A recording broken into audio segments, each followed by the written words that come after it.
क्यों दिखाई देता है, जरा आपके जरिए भी समझना चाहता हूं कि अभी तक ये चुनाव, जबकि 13 तारीख में अभी 2 दिन बाकी है, 13 का जिक्र इसलिए कर रहा हूं क्योंकि वहीं के बाद एक चुनाव 7 चरणों का ऊपर तक पहुंचा और उसके बाद फिर धीरे धीरे 5वें, 6वें, 7वें में जाकर रिजल्ट की तरफ बढ़ेगा। देखिए, अभी 260 सीटों का चुनाव बाकी है। 283 सीटों का चुनाव हो गया है जी। और इसमें महत्वपूर्ण जो राज्य हैं वो बीजेपी के लिहाज से तो केवल उत्तर प्रदेश बचा है, क्योंकि महाराष्ट्र में तो स्थिति खराब है, बंगाल में भी खराब है, बिहार में भी कोई बहुत ज़्यादा उत्साहजनक, मतलब बिहार को भी गिन सकते हैं, झारखंड में भी कोई बहुत ज़्यादा बीजेपी के लिए गेन करने को नहीं है। भारतीय जनता पार्टी के लिए अब कोशिश केवल यह है कि कितनी सीटें ज़्यादा से ज़्यादा उत्तर प्रदेश में, बिहार में वो बचा सकती हैं, और बंगाल में वही स्थिति है, महाराष्ट्र में वही स्थिति है, पंजाब में तो कुछ है भी नहीं उनके पास। जी। दिल्ली में एक बड़ा संघर्ष रहेगा, झारखंड में संघर्ष रहेगा, हरियाणा रहेगा, हरियाणा रहेगा हाँ, साथ। हरियाणा में बड़ा संघर्ष रहेगा। 10 सीटें हैं और वहाँ बहुत मारामारी, जो हाल का डेवलपमेंट है उसने बहुत नई चीज़ें पैदा कर दी। देखिए, इसमें जो चुनाव का जो परिणाम है वो तो एक तरह से सामने है कि मोदी जी के लिए सत्ता में वापसी मुश्किल है, जो दिख रहा है सीटों के जरिए। जो अंक गणित सारे के सारे सामने आ रहे हैं, शुरू से आ रहे हैं, चुनाव के पहले से भी आ रहे हैं, अभी भी आ रहे हैं। और राहुल गांधी तो कह रहे हैं, उन्होंने तो, आपको याद हो तो 180, 160, 140 तक सीटें बताई थी। राहुल गांधी जब कुछ कहते हैं तो वो कोई हवाबाजी नहीं करते हैं, उनको पता है कि वो जो कुछ कह रहे हैं उसको आगे कोट किया जाएगा, बताया जाएगा, कहा जाएगा कि आप तो ऐसा कह रहे थे, देखिए ऐसा हो गया। तो ये जो लोग जो बात करते हैं उसका कोई बुनियादी आधार होता है, उसके आधार पर ये लोग बात करते हैं।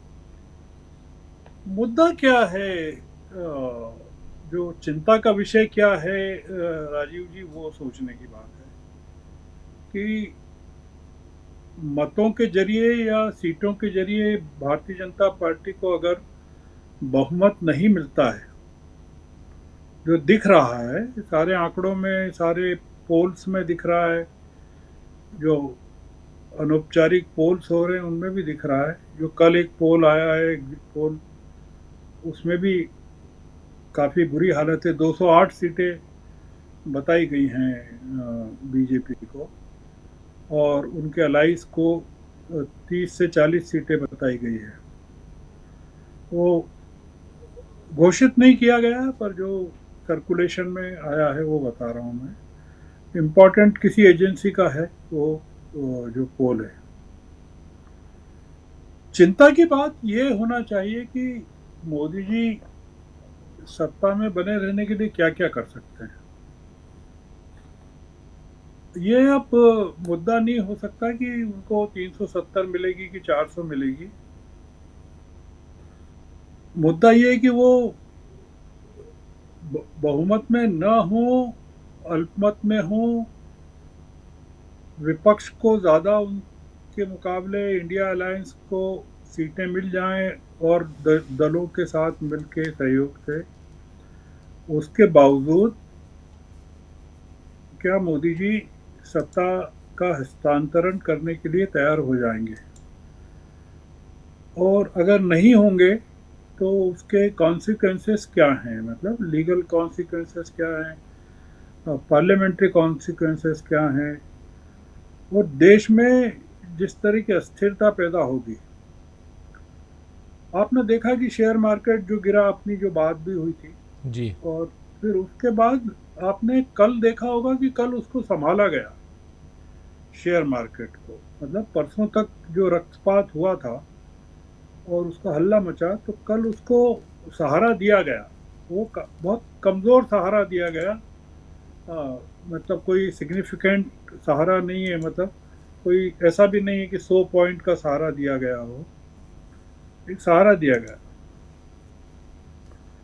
ये जो पूरा का पूरा प्रकरण चला है अडानी अंबानी का, मोदी जी द्वारा कहना, फिर शेयर मार्केट और ये शेयर मार्केट की रिकवरी और ये तमाम चीज़ें जो चल रही है, वो ये एक चीज़ की ओर इशारा करती है कि हम लोग एक ऐसे अनिश्चितता के दौर में जा रहे हैं जहां हमने पहले कभी नहीं देखा है।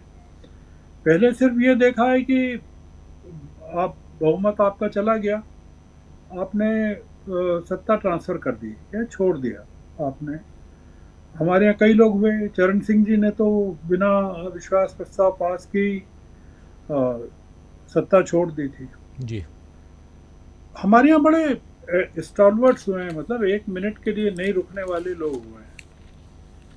ये जिस सत्ता से हम मुखातिब हैं या जिसके सामने हैं, वो एक अलग किस्म की सत्ता है और उसमें थोड़ा सा हमको चिंता होती है कि ये किस स्थिति तक पूरा का पूरा चुनाव के परिणामों को ले जा सकते हैं। जो बीजेपी में एक बड़ा सिस्टम जो है, जो मोदी जी के इर्द गिर्द खड़ा हो गया है, वो क्या सत्ता के ट्रांसफर को विपक्ष के हाथों में जाने देगा। और ये जो पूंजीपति हैं, बड़े जो गिरोह है एक लंबा चौड़ा, जिसकी ओर इशारा करते रहे हैं राहुल गांधी, वो क्या ऐसा करने देगा। तो इसलिए आपका जो सवाल है चौथे चरण का, मैंने पहले भी कहा, फिर कह रहा हूँ कि अब कुछ बचा नहीं है, क्योंकि देशव्यापी लहर जो चली है इस समय, जगह जगह की जो खबरें हैं, आपने देखा तेलंगाना में किस तरह की खबरें आ रही है, प्रियंका गांधी की जो सभाएं हैं उसमें किस तरह से लोग उमड़ रहे हैं। महाराष्ट्र में अगर आपने नंदुरबार की सभा का, प्रियंका की सभा का चित्र देखा हो, तो आप चाहें तो अपने दर्शकों को दिखा सकते हैं, अगर नहीं दिखाया हो तो। नंदुरबार में तो गजब की स्थिति है। जो वहाँ का के दृश्य मैंने देखे हैं, जो उसके आए हैं, जी, आज ही एक लहर शुरुआत में दिखाया था जी। हाँ, शुरुआत में दिखा, मैं नहीं था उस समय। जी तो जी एक लहर चल रही है राजीव जी, ये लोकलाइज नहीं है कि ये कहीं एक पर्टिकुलर राज्य में हो। तेलंगाना में दिख रही है लहर आपको, महाराष्ट्र में दिख रही है, यूपी में आप देख रहे हैं किस तरह अखिलेश की सभाओं में दिख रही है। अखिलेश जी की सभाओं में अगर आप विधानसभा चुनाव से उनकी तुलना करें पिछले चुनाव से, तो इस बार का जो दृश्य है, परिदृश्य है, वो आप बिल्कुल 360 डिग्री पर पाएंगे। ये पूरा जो दिखा रहा है, वो ये दिखा रहा है कि ये नंदुरबार का जी दृश्य कि अब आपको, जी, अब आपको प्रतीक्षा क्या है। मतलब आप, जैसे मैं आपसे भी सवाल पूछूं कि आप क्या प्रतीक्षा कर रहे हैं, मतलब जैसे आप सवाल पूछ रहे हैं, मैं आपसे पूछूं जी कि आप किस चीज़ की प्रतीक्षा कर रहे हैं। कि भाई 4 जून को जो नतीजे आने वाले हैं, उसमें हम 2 चीज़ों की प्रतीक्षा कर रहे हैं। एक तो ये प्रतीक्षा कर रहे हैं कि जो बात चल रही है अभी, जो अनुमान सामने आ रहे हैं, जी वो सत्य साबित होते हैं कि नहीं। मतलब अगर हमने इसमें जो कुछ फैक्टर्स अभी ध्यान में नहीं लिए हैं, कंसिडरेशन में नहीं लिए हैं, उसमें एक बड़ा फैक्टर ईवीएम का है, जो लोग चर्चा में करते हैं, अभी भी कर रहे हैं चर्चा में। जी और सुप्रीम कोर्ट ने उसमें जो केवल जितनी लिमिटेड राहत जो दी है, क्या वो पर्याप्त होगी। और वो जो राहत दी है, वो नतीजों के लिए नहीं है, मतलब वो लीगल बैटल के लिए है कि वो तो आप आगे चुनौती दे सकते हैं, आप उसको रुकवा सकते हैं कि नहीं रुकवा सकते हैं। तो मुद्दा ये है कि जब आप देख रहे हैं कि इलेक्शन कमीशन विपक्ष के साथ नहीं है, जनता की मांग को मंजूर नहीं कर रहा है, बनारस की जो खबरें आ रही हैं कि वहाँ जो कैंडिडेट्स चुनाव लड़ने के लिए वो नामांकन पत्र की मांग करना चाहते हैं, उनको उपलब्ध नहीं करवाए जा रहे हैं जो नॉमिनेशन पेपर्स हैं। जी कई तरह की कंडीशंस लगाई जा रही हैं। ये तमाम जो चीजें जो दिखा रही हैं वो ये दिखा रही है कि एक असामान्य स्थिति की ओर हमको तैयार किया जा रहा है देश को। वो अनजाने में हो रहा है कि जानबूझ करके हो रहा है हम कह नहीं सकते, क्योंकि प्रधानमंत्री की भाषा में या प्रधानमंत्री के आरोपों में या प्रधानमंत्री के कथन में या गृह मंत्री जी के आरोपों में और कथन में किसी तरह की कमजोरी नहीं दिख रही है आपको कि वो उन्होंने कहीं से कोई चेहरे पर या उनकी बॉडी में कोई क्रैक दिख रहा हो कि अरे ये 3 चरण हो गए, चौथा है, उसको लेकर कुछ लग रहा हो कि भाई अब तो जा रही है सत्ता। बीजेपी में जरूर दिख रहा है, बीजेपी के लोगों में दिख रहा है, डिमोरलाइज दिख रहे हैं काफी लोग। तो इसका क्या हम नतीजा निकालें, मतलब कि अगर एक जो चुनाव के नतीजों को ही अगर अस्वीकार कर दिया जाएगा या चुनाव के नतीजे वैसे नहीं आएंगे जैसे कि हम अपेक्षा कर रहे हैं, ये जनता अपेक्षा कर रही है या अनुमानों में व्यक्त किया जा रहा है, तो आप क्या करेंगे? तो चौथे चरण में भी कुछ होने वाला नहीं है, मतलब कुछ बीजेपी के लिए गेन करने को केवल मध्य प्रदेश में 8 सीटें हैं चौथे चरण में जो जी 13 तारीख का है। बीजेपी के स्टेट सब खत्म हो जाएंगे जहां 1 and 1 है, बीजेपी वर्सेस कांग्रेस है। अब उसके बाद बीजेपी उत्तर प्रदेश में भी है, बीजेपी महाराष्ट्र में भी है, बिहार में भी है, बंगाल में भी है, झारखंड में भी है, हरियाणा में भी है, दिल्ली में भी है, पर इन सब जगह स्थितियां बदल गई हैं, पूरी की पूरी बदल गई हैं। तो इसलिए मैं ऐसा मानता हूं कि बीजेपी को इन सब राज्यों में जो नुकसान काफी हो सकता है, और जनता का मूड इस समय राजीव जी पूरा का पूरा बदला हुआ है। बीजेपी उसको स्वीकार नहीं कर रही है, मतलब केवल एक ही चीज है जो कि बीजेपी परिवर्तन को स्वीकार नहीं करना चाहती है। उस स्थिति में क्या होगा, मतलब हालांकि पॉलिटिकल पार्टीज के लोग भी इस पर सोच रहे होंगे, जी राहुल गांधी भी सोच रहे होंगे। ऐसा नहीं कि हम जो बात कर रहे हैं वो उसके बारे में, ऑप्शंस के बारे में उनको नहीं पता होगा, वो भी सोच रहे होंगे कि क्या करना है। पर आपने केजरीवाल की बात कही, केजरीवाल 20 दिनों के लिए हैं, वो 1 जून को तक का है उनका। उनके सामने चुनौती ये है कि दिल्ली की 7 सीटें हैं, हरियाणा की 10 सीटें हैं, पंजाब की 13 सीटें हैं, तो 30 सीटें तो यही हैं। गुजरात के चुनाव तो हो चुके हैं, जी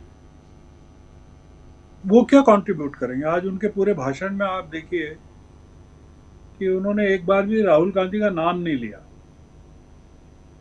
अगर आपने सुना हो, मैंने मेरे से छूट गया हो तो मैं नहीं कहता, उन्होंने केवल एक ही चीज कही कि इंडिया अलायंस की, इंडिया गठबंधन सरकार बनाने वाला है और उसमें आम आदमी पार्टी की भागीदारी होगी, प्रमुख भागीदारी होगी, उन्होंने ये कहा है। उसमें बाकी उन्होंने कोई राहुल गांधी का नाम लिया हो या खड़गे जी का लिया हो, प्रियंका गांधी का लिया हो, अखिलेश का लिया हो, हाँ उन्होंने ममता जी का जरूर लिया। तो जी हमको, आप कुछ कह रहे हैं राजीव जी? जी नहीं, बिल्कुल नहीं, आप प्लीज अपनी बात रखिए। तो मैं कोई अरविंद केजरीवाल जी के छूटने को लेकर कोई बहुत उत्साहित नहीं हूँ। वो अगर इंडिया अलायंस को मजबूत करने के लिए कुछ काम करने वाले हों तो ज़रूर है। आप देखिए कि सिर्फ वो खुद को ही दिखा रहे हैं पूरे का पूरा, उनके पीछे का दृश्य देख लीजिए आप। वो जो पूरी बात कर रहे हैं वो खुद के बारे में कर रहे हैं, खुद के बलिदान वो बता रहे हैं कि आम आदमी पार्टी के कितने नेताओं को मोदी जी ने जेल में डाला, बार बार गिना रहे हैं।